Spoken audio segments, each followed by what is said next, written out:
খবরের জেরে অবশেষে নড়ে চড়ে বসল প্রশাসন। ডায়মন্ড হারবার পৌরসভার 16টি ওয়ার্ডে যেখানে উন্মুক্ত ছিল ভ্যাট, সেই ভ্যাটগুলি সরানোর কাজ ইতিমধ্যে শুরু হয়ে গিয়েছে। কলকাতা টিভিতে প্রথম দেখানো হয়েছিল ডায়মন্ড হারবার 16টি ওয়ার্ডের একাধিক জায়গায় রাস্তার ধারে দুর্গন্ধ ছড়িয়েছিল ভ্যাট এবং যত্রতত্র পড়েছিল নোংরা।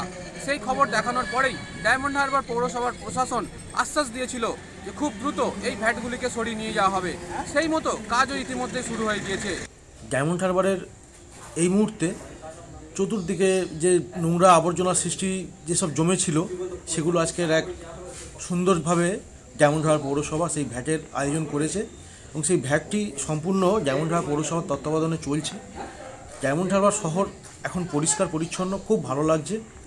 আমরা ডায়মন্ড হারবার বাসী হিসেবে, ডায়মন্ড হারবারের পৌরসভার নাগরিক হিসেবে আমরা খুবই গর্বিত, খুবই আনন্দিত।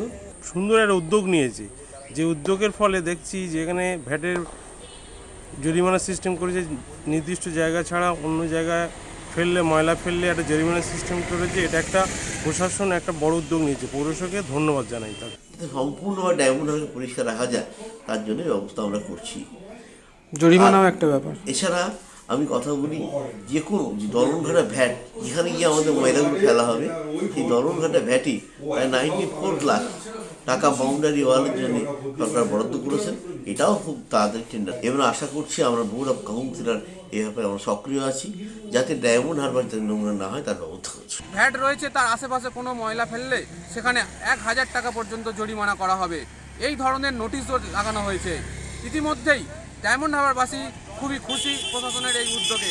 প্রশাসন আরও জানাচ্ছে যে আগামী দিনে আরও সুস্থ ও সুন্দর পরিষেবা দেওয়ার জন্য বদ্ধপরিকর রয়েছে ডায়মন্ড হারবার পৌরসভা। আমার শহর ডায়মন্ড হারবার থেকে জয়দীপ হালদার, কলকাতা টিভি।